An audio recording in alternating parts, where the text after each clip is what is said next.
Emily Tinch interviewing Connor Tinch for her Music and World Cultures class 2050 in section 1001. Connor has been playing music in all types of realms, from classical to current music. He has been playing for quite a while, and then he switched over to singing, and now he's doing both playing and singing the music. This is Emily Tinch interviewing Connor Tinch. Hi Connor, how are you doing today? I'm doing well. How about you? Doing pretty well. What is your name? My full name is Stephen Connor Tinch. All right. Now Connor, what is your musical experience? Well, I started playing the piano in kindergarten, and I continued that until about 5th grade, and that's when I stopped playing the piano, and I actually joined my middle school band, and in my middle school band I started playing the trumpet. And I played trumpet for my 6th and 7th grade years in band, and then in 8th grade I dropped band, and then I decided to go to choir. Now, how did you choose the trumpet? How did I choose the trumpet? Was there a system that you went through? Yeah, I mean, I'd always asked my mom since like 3rd grade I wanted to play the trumpet. And she kept telling me, no, wait till middle school, no, wait till middle school. And so middle school got there, but I didn't just say I wanted to play the trumpet.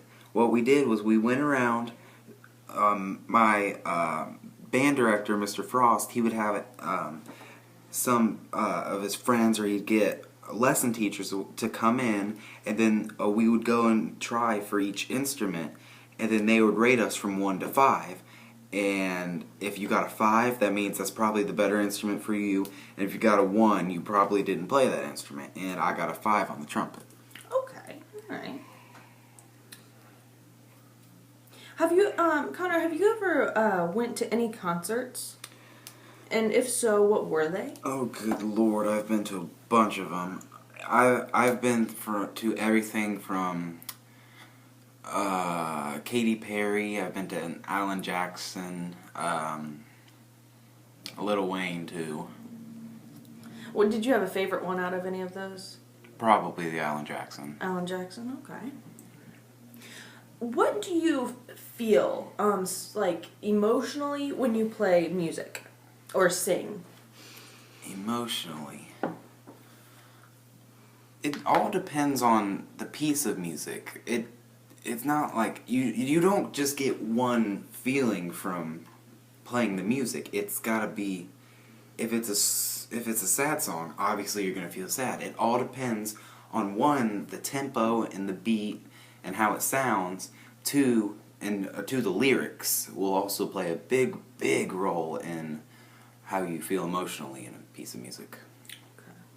Now, do you have a role model in the music world? It could be from anyone popular to, you mentioned a band director or a choir director. Yeah, my band director, Matt Frost, he's a BGSU alumni, and he was there, and he was a really good band director. He knew what he was doing. He knew how to make sure, he knew what each music needed to sound like. He could tell the one exact person who played a wrong note out of 14 other people.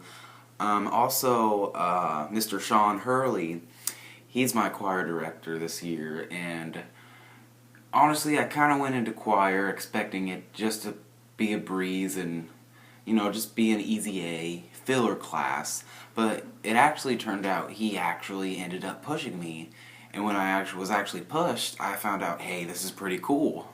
And I actually started enjoying choir. Now, have you, when he pushed you, what did he push you to do? He pushed us to stop thinking, choir's this, choir's that. He decided, what do you really feel about choir? And then the way he would push us is, if someone wasn't hitting the right note, he wouldn't single out anybody to make them feel bad. He'd single them out so he could fix the note, fix the problem to make the whole choir sound better. So if you weren't singing the right note. So if you weren't hitting the right note, he has a very wide range of music, meaning he can go pretty low as a tenor, and he can go very, very high like a soprano because he's gone through many years from middle school. He grew up in the Beaver Creek City School District. From middle school all the way throughout college, he was part of the male choir at Miami University. But so he'll sing the right pitch, and then he'll have you sing and move up and down on the scale until you match pitch, and so you can hear the pitch, so you can know what you're singing. Okay. All right. So you said you played the trumpet, or the piano first, and then the trumpet. Now, which one was your favorite and why? I would have to say I really enjoyed both, but I would have to lean more. I would have to lean more towards the piano. Now, why? I don't. Well, when it comes to piano, I mean, both have good sounds. So I just like the sound of piano better. One, and two. For example, like in a choir or whatnot, if you have a 3-piece song with the piano, you can play all 3 parts at the same time. So the students or whoever that's in the choir can actually sound what's like it's gonna hear. But on the trumpet, you gotta play one part at a time. So one saves time and two makes it sound. You know what you're gonna hear and sound in the song. Okay, that makes sense.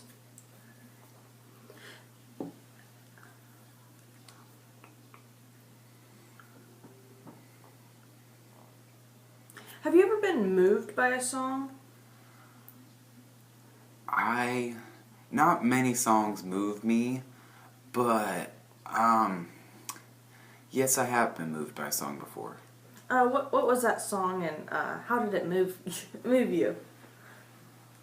Gosh, like I said, there's not a whole lot of songs that move me, but one that I would have to say is Hallelujah. Hallelujah? Okay. Alright. Now, do you have a favorite song that you like to listen to? There's so much new music coming every day. There's new songs on iTunes, new top charts, new everything. So, I mean, it's hard for me to say I have one favorite song, but if I had to choose right now, there's 2 songs that I'm really enjoying right now. Take Your Time by Sam Hunt and Lips Don't Lie by Meghan Trainor. Okay, so you are they in the same genre, or? No, Take Your Time is a country song. It's not a traditional rural country, if that makes any sense, song, but it's a country song, and then Lips Don't Lie by Meghan Trainor is a pop song. Okay, so you like to listen to different genres? Yes. Okay. Now, do you have a favorite song that you like to play? On the piano? Yes, on the piano. You said that was your favorite. Yeah. Really enjoy playing Stay by Rihanna. Okay, alright. That is a very good song. Now, why do you like music so much? Music's a way to express your feelings. Like, if you're sad, sometimes you might play a sad song if that's the mood you're in. Or if you need something to lift you up, you can always listen to a happier song or more upbeat song to get your mind racing, clear your head of everything, almost like relaxing you. Okay. Now, in your opinion, what is the most important part of the music? I would have to say the most important part of the music. Now, a song, like a singing song, or what? A singing song. I would have to say the most important part would be the lyrics. Not the beat and the tempo or the rhythm and everything. All that stuff is very, very important because you need all that stuff to make a song. But you can have the best beat in the world or whatever, but if you don't have words that fit the beat and the rhythm and the tone, it doesn't sound good, and it doesn't clash very well. And the lyrics of the song a lot of times they'll tell a story or tell a story, yeah. Okay, alright. Now, why did you said kindergarten, correct? Yes. Why did you start in kindergarten music? And Oh. or I'm sure, your love for music start before then? Or why did you get into music? Well, before kindergarten, I obviously, like most people in the world, I went to preschool. And one day at preschool, my teacher actually, there was a one room that had a piano in it, so she brought us in there, she started playing, and I had never seen or heard of anything of what a piano was before. And I was like, oh my god, that's awesome. I want to play it. And so the next year in kindergarten, I actually asked my mom, I was like, can I start playing piano? And she was like, sure. So we found a teacher and it went from there. Okay. Now, when you said you were in band and then choir. Yes. Now, was there like a certain system? Like, I know some bands you have to memorize all your music, and choir you have to memorize all. Like, do you memorize? Is that how do you learn your music? We learn.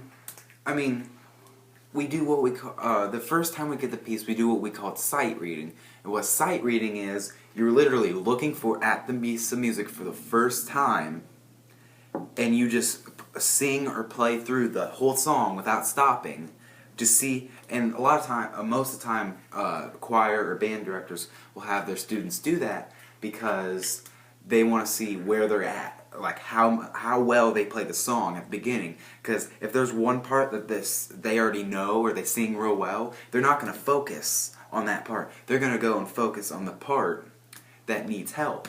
And so what you sight read that, and then for a while you actually look at the music and you look after the music to help you, to guide you, whatnot. Then once you're comfortable with the song and the director thinks you know it, you close the music, you don't do whatnot, and you just watch the director and direct you, and you should have it memorized at that point. Okay. Now, are you okay with that method? Did you ever have any issues with that? No, it's actually a very good method because, I mean, it's weeks you're looking at that music every single day. If you take school, choir, band, so you're constantly practicing and constantly looking at the music. So you should have it memorized. And if you don't, it's really simple just to take it home and to look over it for 10 minutes every night to help you. All right. Speaking of home, how often did you practice the piano, your trumpet, and then how do you practice singing? Singing, to practice singing, I'm going to come back to that one. Okay. But for the piano and the trumpet, usually a good 20 minutes for your basic bookwork and everything is good for any band instrument or any instrument really.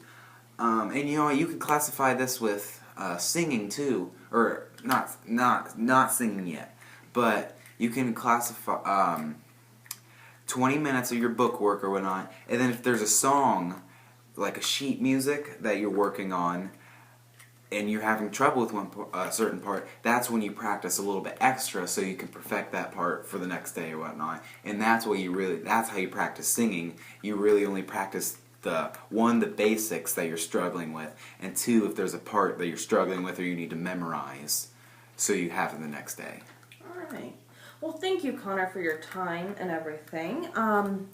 Is there anything else that I did not ask you that you would like to say? No, I think that's it. Alright, thank you so much, Connor. Of course.